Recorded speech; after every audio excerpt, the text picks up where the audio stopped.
Well, whether the president strikes a deal or strikes out, one of the folks who wants to take his job says, you know what, just default right now because it's eventually going to happen, and later things would be a lot worse. Republican presidential candidate, Texas Congressman Ron Paul with us right now. Congressman, a default has all these horrific images and fears attached to it. Overdone or what?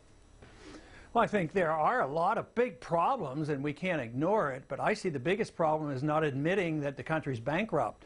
And if you don't admit that is the true problem, then you're not going to have it. You're going to have this bickering back and forth, and you won't come up with an answer. But when a country the size of ours gets to the point of bankruptcy, the debt is always defaulted on. There's no doubt about it. So, and this has been known as long ago as Adam Smith would argue this case. But there's only two ways you can default. One is through the deflationary process where debt is liquidated, and the other is by debasing the currency. And politically, it's always easier to debase the currency and have the debt liquidated in real terms than it is to say that allow the bankruptcies to come. I mean, we didn't permit the bankruptcies 4 years ago, and the problems got worse. Our debt exploded. So they're terrible choices. But the worst choice is pretending that the bankruptcy isn't before us and we don't have to admit the seriousness of the problem and address it. You know, that's a brilliant point because, you know what I've always been amazed by, Congressman? How we sustained the AAA rating we have for so many years. Well, you have to remember who gave us the AAA rating. They're the ones who gave pretty good ratings to Fannie Mae and Freddie Mac. Very good point. Very good point. Did they warn us about the disaster coming? No. You have to look to the free market economists to get the real rating. Yeah, that would be like me offering dietary advice. Not a good idea. So let's move on, Congressman, and get your sense of what happens August 2nd, assuming there's no agreement here. To hear the president tell it, we default. But technically, that's not true, is it? No, it isn't true. I mean, you pay your bills with your cash flow, and you pick and choose what you have to pay. So you don't default on the debt. You might have to default on some of the agencies of government, but you could pay your Social Security, and you could pay the necessary things that have to be done. But there's a lot of bureaucrats that aren't all that necessary. So there's a lot you could do. But it would be facing up to the facts that you have to deal with it. You have to end up spending money. But August 2nd, I think, is a fictitious date. There are already many, many billions, maybe $75 billion over the debt limit already.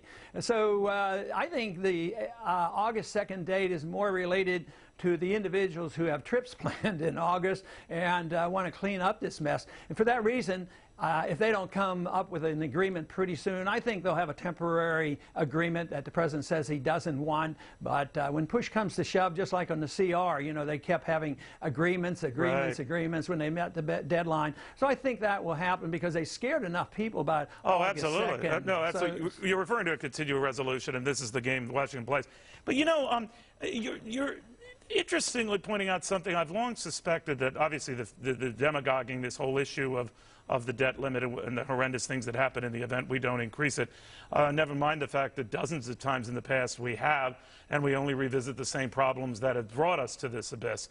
And there must be a growing chorus of folks who are beginning to see things that way, Congressman, or else you wouldn't be doing as well as you are in the polls. I saw one that has you almost tied with Barack Obama. So there might be a sense here that you're onto something and not on something. Obviously, we are onto something. It's something called the American tradition. So it's not that I have anything brand new, but I'm trying to revive the American tradition of individual liberty and self-reliance and sound money and a sensible foreign policy and, you know, balancing a budget and living within our means. So that is not too strange. But because the country's in such bad shape, they are looking toward us. But I think the reason I do well with independents and Democrats is because I work with independents and Democrats on issues like transparency of the Fed, a foreign policy that is different, monetary policy where we just don't print money when we need it, and actually seriously talking about a balanced budget. So that has an appeal, as well as on civil liberties. Most conservatives give lip service to it, and liberals do as well. But people have had their liberties violated when you think of what the Patriot Act is doing and what we put up with. No, I agree with you. I don't want to go to those issues if you don't mind, sir, but I do want to raise one with you concerning this budget impasse and the president's performance last night that I kind of likened to a sort of a Rod Serling moment. It was bizarre, and we were covering it live on Fox Business, which, Congressman, if you don't get, you really should demand. But I digress. And one of the themes that kept coming up was how angry and disappointed he was at Republicans for bringing us to the brink. If there was a demand on the part of the president, as he essentially said, get in here right now, I want to talk to all of you guys and settle this, would you go?